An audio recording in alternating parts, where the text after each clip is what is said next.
मान के चलिए करीबन 8-10 हज़ार मकान हैं और जनसंख्या घनत्व बहुत ज़्यादा है, तो काफ़ी ठीक ठाक पॉपुलेशन में 6 साल की बिटिया है, तो हमेशा डर बना रहता है कि संक्रमण अगर खुद को हो जाए तो चल जाता है, खुद को हो जाए तो थोड़ा सा ठीक। रोज़ हम वेज बिरयानी बनाया करते थे, 125 किलो चावल के अंदर हमारी करीबन 2000 लोगों का की वेज बिरयानी बन जाती थी।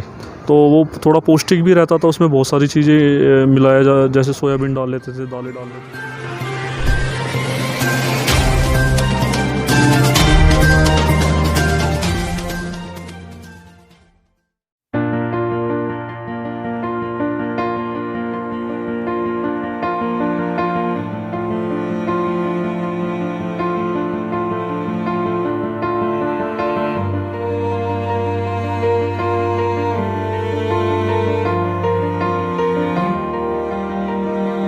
नमस्कार साथियों, आज है हम दिल्ली के रोहिणी सेक्टर 5 में, जहां पर लगातार जब से लॉकडाउन हुआ है विकास जी हैं वो लगातार सैनिटाइज का काम कर रहे हैं। तो इनसे जानते हैं हम किस तरह से कर रहे हैं और इसमें किस किस का आपको सहयोग है। स्वागत है आपका एनबी न्यूज़ में विकास जी। हाँ जी। जब से लॉकडाउन हुआ है और जब से इस संक्रमण के बारे में पता चला है तो हम जभी से यहाँ पर सैनिटाइजेशन का काम कर रहे हैं। आप अकेले हैं या आपके साथ में और भी कोई व्यक्ति है इसमें?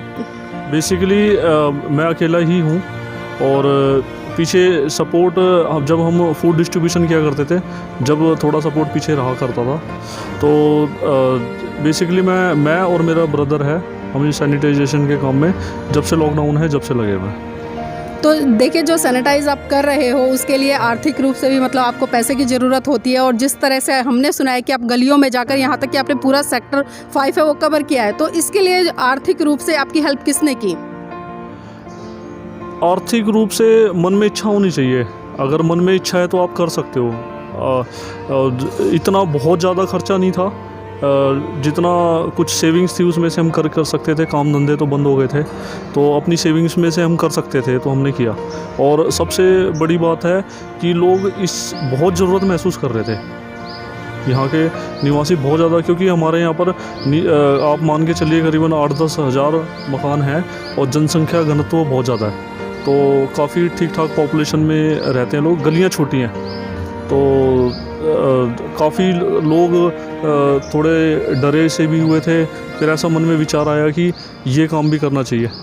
जी बिल्कुल साथियों, अभी जैसा कि विकास जी ने अवगत कराया, क्योंकि देखिए रोहिणी है पॉश इलाका है और यहाँ पर जो जनसंख्या का घनत्व है वो भी बहुत ज़्यादा हमें देखने को मिलता है, और घनत्व होने के कारण लोगों में एक भय उत्पन्न होना तो स्वाभाविक सी बात है, क्योंकि जो लॉकडाउन का दौर चला हुआ है और जो कोरोना नाम की बीमारी है उससे पूरा संसार ही त्राहिमाम कर रहा है। तो एक आम नागरिक है जिसको इतनी जानकारी नहीं है तो उसका भयभीत होना लाजमी है। तो इसी कड़ी में विकास जी ने एक संकल्प लिया और पूरे रोहिणी सेक्टर 5 को सैनिटाइज किया। तो विकास जी, हमें पता चला है कि आप कुछ जो गरीब लोग हैं उनके लिए भी भोजन की व्यवस्था कर रहे हैं। फूड डिस्ट्रीब्यूशन किया करते थे, उसमें हम 4-5 लोग इकट्ठा मिलके हमने ग्रुप बनाया।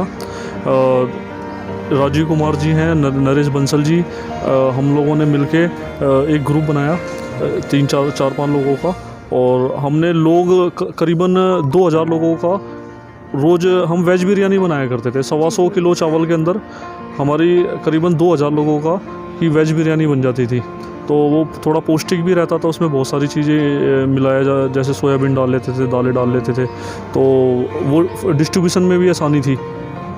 तो हमने फूड डिस्ट्रीब्यूशन भी काफ़ी दिन करा, लेकिन वो स्टॉप करना पड़ा, क्योंकि जहाँ पर हम ये कार्य कर रहे थे वहाँ पर भी एक पॉजिटिव मिला।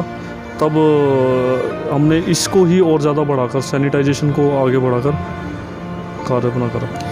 तो साथियों, आपने सुना कि जो फूड है उसके वितरण की व्यवस्था बहुत अच्छे तरीके से कर रहे थे, और प्रतिदिन 2000 लोगों को जो भोजन है वो मुहैया करा रहे थे, और उसमें जो साफ़ सफाई है उसका विशेष ध्यान रखते हुए और जो भोजन की पौष्टिकता है उसका भी विशेष ध्यान रखते हुए प्रतिदिन 2000 लोगों को भोजन मुहैया कराया जा रहा था।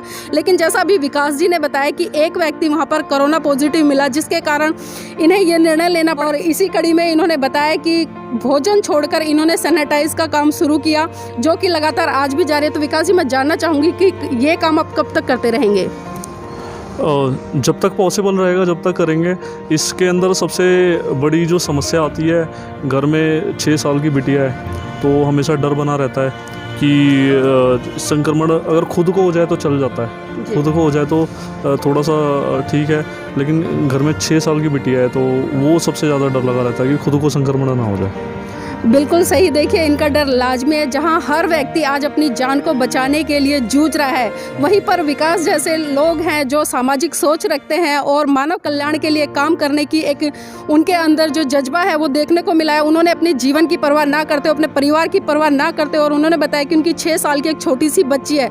तो साथ ही आप देख सकते हैं कि एक पिता किस तरह से आज इतने भयानक माहौल में और अपनी बेटी को, अपने परिवार को भी छोड़कर इस नेक काम में लगाया। तो इनको हम तहे दिल से साधुवाद करना चाहते हैं। और विकास जी, मैं जानना चाहूँगी कि आप जैसे जो युवा हैं उनको क्या संदेश देना चाहेंगे, खासकर इस भयभीत माहौल में? बिल्कुल, अब सरकार भी ऐसा प्रतीत होता है कि सरकार भी शायद लॉकडाउन कंटिन्यू नहीं करेगी 17 तारीख के बाद, काम धंधे सारे खुलेंगे ही। तो मेरा मानना ये कि ये चीज़ें अगर ज़्यादा मैक्सिमम हो पाएँ, ज़्यादा लोग सैनिटाइजेशन का काम करें, तो सोशल डिस्टेंसिंग तो फॉलो करनी ही करनी है। सैनिटाइजेशन अगर मैक्सिमम हो पाए और ज़्यादा लोग करें इसको, तो मुझे लगता है ज़्यादा बेहतर है। बिल्कुल, आपने सही कहा कि साफ़ सफाई अब बहुत ज़रूरी है और सैनिटाइज बहुत ज़रूरी है। लेकिन विकास जी, इसमें एक सवाल भी पूछना चाहूँगी कि दिल्ली सरकार ने कुछ विशेष ज़रूरी सामान की चीज़ों को खोलने का आह्वान किया है, और इसी कड़ी में जो दिल्ली में शराब के जो ठेके हैं वो हमें बहुत ज़्यादा खुले दिखाई दिए, और वहाँ पर बहुत बड़ा तबका ऐसा है जो कि बहुत लंबी लाइनें लगाकर खड़ा हुआ है। तो क्या सरकार के इस डिसीजन से आप खुश हैं? नहीं, बिल्कुल ही गलत डिसीजन लगा कि इतनी भी क्या जल्दी थी ठेके खोलने की, और अगर खोलने थी तो प्रॉपर तैयारियों के साथ खोला जाता। बिल्कुल भी मैनेज तरीके से नहीं खोली गई, और आप देख रहे थे बिल्कुल भी सोशल डिस्टेंसिंग फॉलो नहीं हुई वहाँ पर, तो बहुत ही गलत डिसीजन लगा। कल जो हमने देखे दिल्ली की तरफ से जो आंकड़े आए हैं कोरोना पॉजिटिव के, वो पिछले 1.5 महीने में सबसे ज़्यादा आए हैं, 300 से ऊपर कुछ आए हैं। और उसका कारण यही बताया जा रहा है कि जो एकदम से लॉकडाउन खोला गया है, क्योंकि खोली कुछ चीज़ें गई हैं, लेकिन हमने देखा है कि आज आम पब्लिक है वो सड़कों पर बहुत ज़्यादा निकल रही है। तो इसका क्या प्रभाव पड़ेगा आने वाले समय में?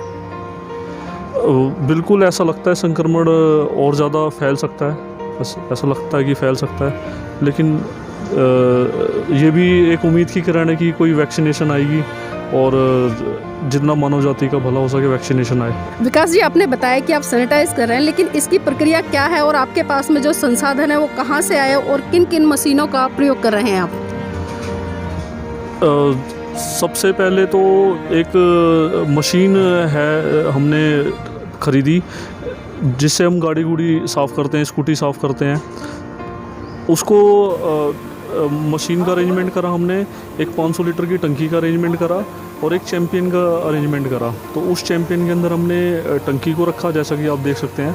उस टंकी को उस चैम्पियन में रखा, मोटर को रखा, बिजली हमें घरों से मिल जाया करती थी, और उससे हमने सैनिटाइजेशन स्टार्ट करी। लेकिन जो बड़े आपने टम्पू की बात की है, टम्पू तो क्योंकि हम देख रहे हैं जो रोहिणी में गलियां हैं बहुत ही संकीर्ण गलियां हैं, तो टम्पू किस तरह से गया उन गलियों में? जो 9 मीटर 13.5 मीटर की रोडें हुआ करती थी उसमें तो हमारे टेम्पू चले जाया करते थे, लेकिन जो छोटी गलियां थी, जो 3 मीटर की 2.5 मीटर की गलियां होती थी, तो उसमें टेम्पू नहीं जा पाता था। उसके लिए फिर हमने रिक्शा लिया और 2 लोगों की सहायता ली, और उस रिक्शे से हमने गली जाके कोने जाके सैनिटाइजेशन करी। अच्छा, आप जो ये सैनिटाइज का काम कर रहे हैं, आप खुद कर रहे हैं या कोई लेबर रखी हुई है आपने? खुद भी करते हैं, और क्योंकि लेबर भी चाहिए ही, जिसने गाड़ी चलानी है, और एक काम एक आदमी नहीं कर सकता, खुद अपने हाथों से भी करते हैं, और 1-2 लेबर रखी हुई है उससे भी करवा लेते हैं। विकास जी, आपने बताया कि लगातार आप सैनिटाइज का काम कर रहे हैं, तो मैं आपसे ये पूछना चाहूँगी कि प्रतिदिन आपका कितना खर्चा आ जाता है इसमें? आप मान के चलिए 4 से 5 हज़ार रुपये का खर्चा प्रतिदिन आ जाता है। तो आप जो 4 से 5 हज़ार का खर्चा प्रतिदिन कर रहे हैं, और तो इसी कड़ी में एक सवाल भी उठता है कि आपका क्या रोज़गार है? मेरा कंस्ट्रक्शन का काम है, और सेविंग्स हैं कुछ, काम तो अब बिल्कुल भी रहे नहीं जी, तो उसी में से कर लेते हैं हम लोग। साथियों, आपने विकास जी से सुना कि उन्होंने बताया कि जो उनकी पर्सनल सेविंग थी, उसी सेविंग में से आज ये मानव कल्याण के लिए काम कर रहे हैं, और ये बहुत ही कम देखने को मिलता है जो लोग अपनी सेविंग का जो पैसा है वो मानव कल्याण के लिए लगाते हैं, दूसरों के भले लिए लगाते हैं।